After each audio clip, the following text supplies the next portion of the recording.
Greetings. Now, Fragpunk has dropped for consoles, and I've played about 12 hours of it, and here's what I think about the game.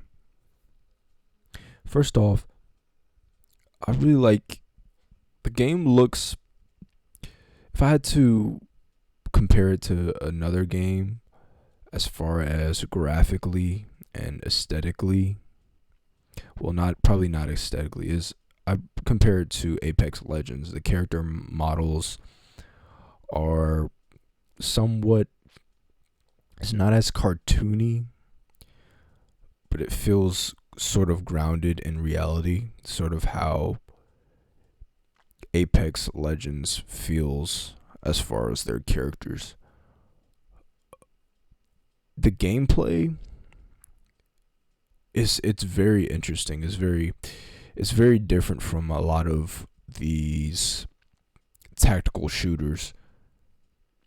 To start, some of the most interesting differences is, well, the number one thing I would say about this game is that it has one of the best overtime mechanics I've ever seen in a game. And just take a regular turn-based, kind of round-based game, and once you tie up at the end, instead of going round and round, there's essentially a gunfight mode. And if you play Call of Duty, or a gulag mode, where you're going to face off against the enemy team. There's going to be 1v1s against your team and the enemy team, and before that there's a sort of placement phase where you're going to pick where you want to start: first, second, third, fourth, or fifth, because there's 5 people on a team, and the first person will play against the other team's first person, and whoever wins that will go on to the next person, retaining their health bar from the last round. And if you die, the next person on your team then goes against and eliminates the other team's player placed in wherever they could be placed when you play them. So this goes on until every person on the other team either dies or everybody on your team dies, resulting in your team's defeat. This makes for a very fun sort of crescendo at the end of the game, putting it on the individuals with the best gunplay and the best, utilization of the map and their abilities in a great advantage.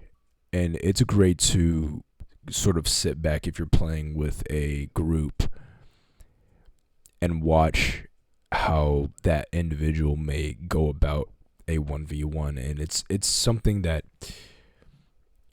is one of the best things I'd say about this game. The next best thing I would say about the game is its card system.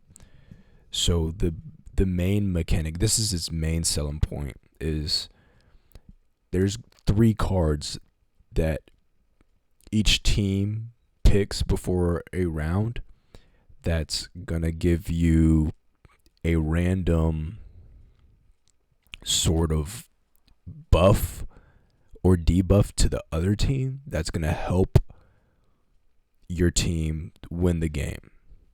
And each person have what's called shard points, where you put your points in a certain card, and to activate that card, your team has to work together into putting the points into a card to activate a certain card. And each card does not cost the same amount of shard points, so there's a bit of strategizing when it comes to how much a card costs versus how much a team has. That's its sort of buy phase in the game, because in this game you also don't buy weapons like a traditional tactical shooter. So its buy phase is really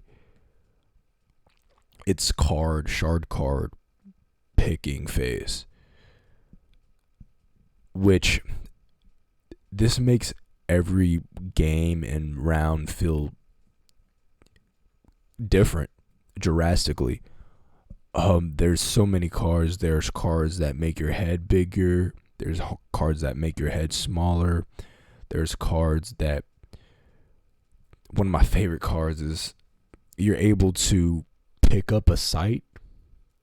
Like, say you're defending in your A site, and you have an A site and a B site. You can pick up that individual site and place it somewhere else on the map, changing the site completely. There's a card where you can, if you're attacking, you can put points in a card that's going to make it so you can plant anywhere on the map. So once the round starts, you're able to plant it immediately. But the downside to this, it's going to take longer for the converter in this game, is the bomb or the diffuser, to detonate, giving the opposing team more time to find and defuse the bomb.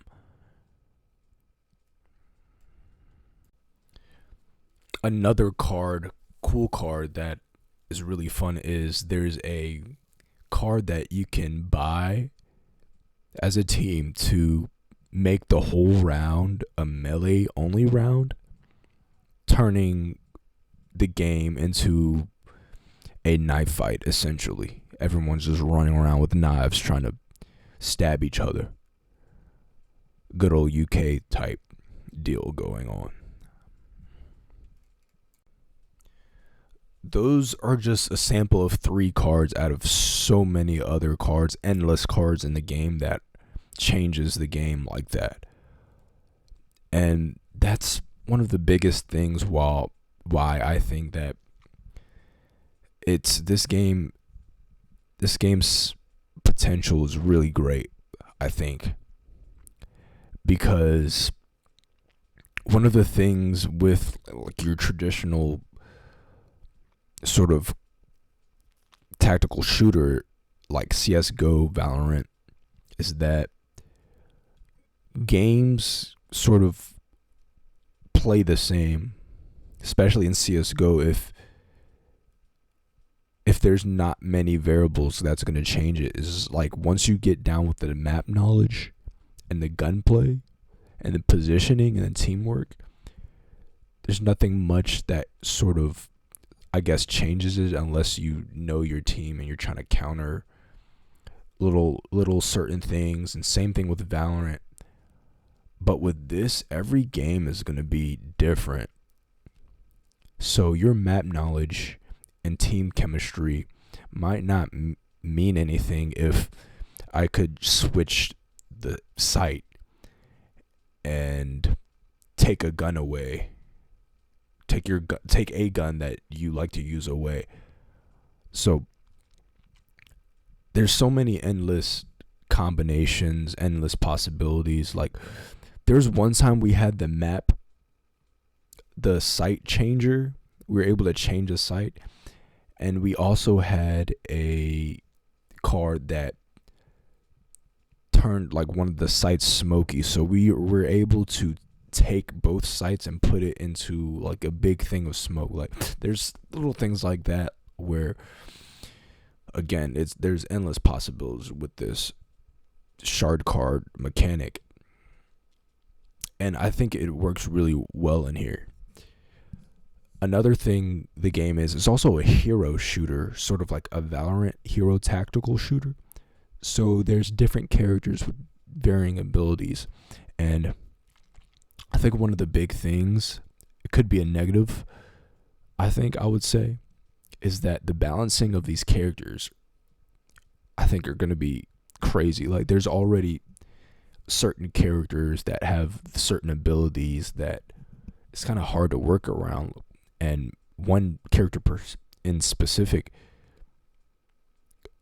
I think it's Zephyr, or there's this one character has this ability to go invisible. And I haven't found a consistent way to be able to counter this. So this character is just sort of a 1v1 nightmare. especially when they're going against them in overtime. So, and there's a character that has a sort of like a chamber. She has a sniper rifle railgun that one shots you. And this is kind of interesting because I'm not sure how it works in ranked. I haven't played ranked yet, but I've just played the regular scrimmage mode. You're able to use your abilities every round. Like you don't buy your abilities like Valorant. There's just on a cooldown, you're able to activate all your abilities during a round, and all abilities are not created equal in this game. I feel like there's some characters that if you want to win and you're not really worried on having fun or doing whatever, if you're just competitive, if you're playing comp and you just want to win, I see a lot of these characters and a lot of these comps just not being any use in a do or die situation in team composition, which could be a good thing. You see games like Marvel Rivals sort of take this approach in comparison to other games who try to balance everything and make things sort of kind of dumbs down or simplifies all the characters, making no one character really great. I feel like in this game there's a lot of room for variety and how good of a character can be versus how well you can play with a character. So, if you want a game that isn't really as competitive, you don't really have to take it that seriously. Fragpunk is definitely one of those games, but if you want a comp game and you like your characters to be balanced, I don't think this is one of those games, because there's a lot of silly things that can go in this game. And adding the shard cards, it gets crazy. Now, another thing that I think could be a negative, but I'm not sure how it works in other game modes, is the weapon system. So you don't buy your guns in this game before rounds. And this means that it's sort of an interesting mechanic. I kind of think it's cool, where it has a set amount of deaths you can die that you have with a certain class of weapons. So there's assault rifle, light machine gun, sniper rifle, shotgun. And if you die, say 2 times with a weapon on a side, so say you're attacking, that's one side, say you're defending, that's one side.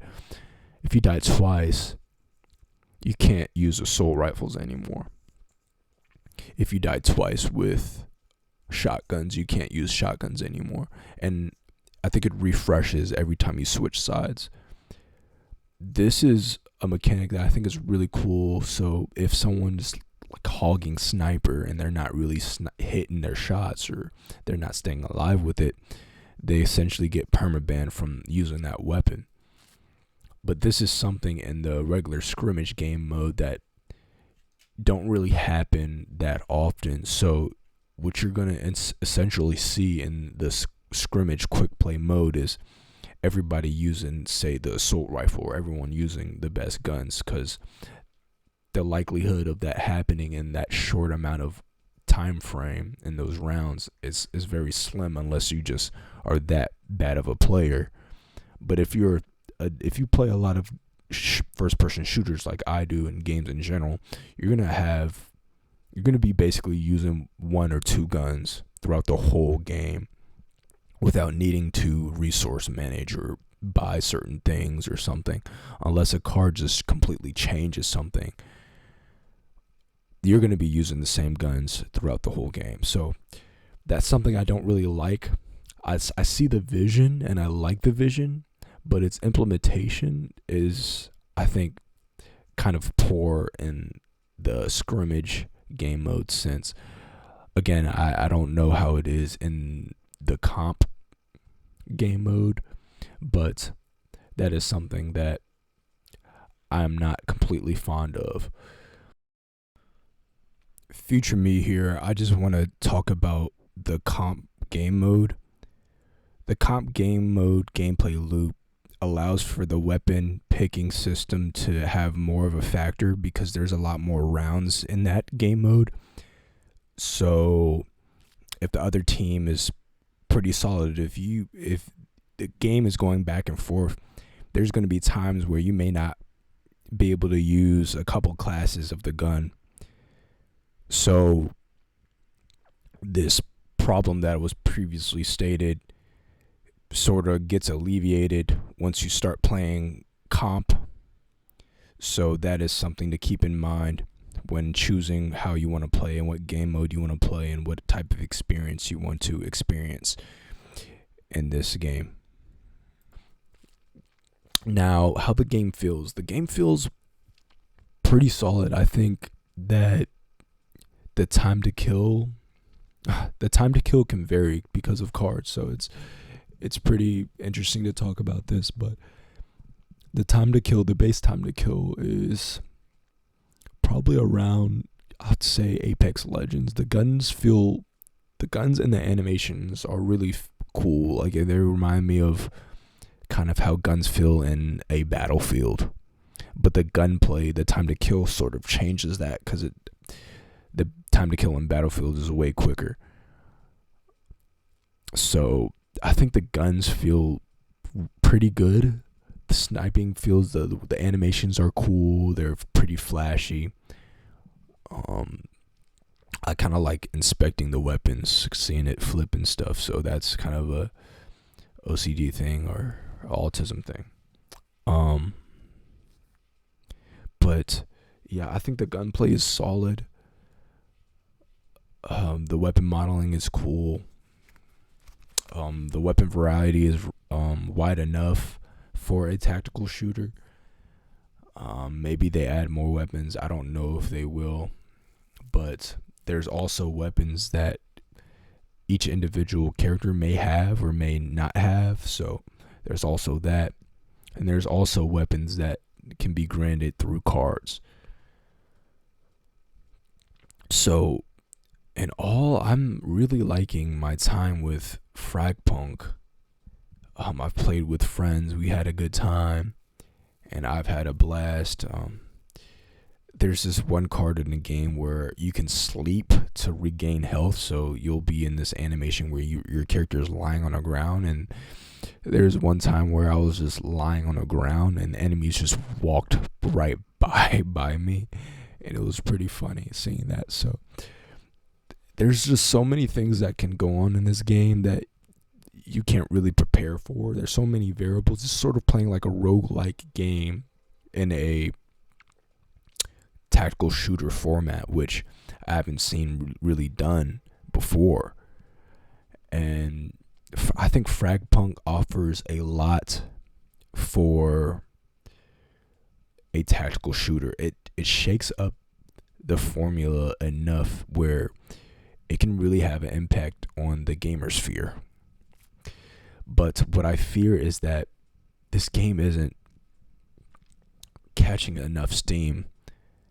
I hope that it's able to maintain a solid player base throughout the years, because I've seen games like I was about to say Split Fiction. That's not the game. Splitgate. No, Splitgate's the teleporting one. It's Spectre Divide. Spectre Divide was also a tactical shooter with a pretty neat spin to it, where you could control essentially two avatars in one game, and you're able to switch between one avatar and another avatar. And that game died pretty fast, and it was pretty sad because the game didn't really last long on the console when it got that console port like Fragpunk has. And that was a pretty neat game to play. I hope that doesn't happen to Fragpunk. I really like this game. I really am looking forward to making more videos about this game, maybe, and talking a bit about it more when it comes out with future updates. In Valorant, you're not able to change your character skins, but in this they have character skins. They have cool little things if you want to invest in a game. which is something I probably wouldn't mind doing because I'm liking my time with the game so far. But yeah, there's a lot of monetization in this game. In conclusion, I think Fragpunk is definitely worth your time if you are sort of getting tired of playing games like Valorant or Counter-Strike. It's and any other first-person shooter. If you're a big first-person shooter fan, you should try Fragpunk.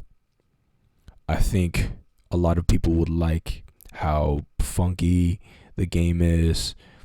If you're looking for a realistic shooter, this is not it. This is not that game. This is a wacky, silly, fun game with a variety of mechanics that's going to shake up how you play the game. And that's the biggest selling point. I'd say that's going for Fragpunk. A lot of unknowns, a lot of silly stuff, a good time, I think, will be had with friends playing this game. And I think that's the biggest thing, selling point.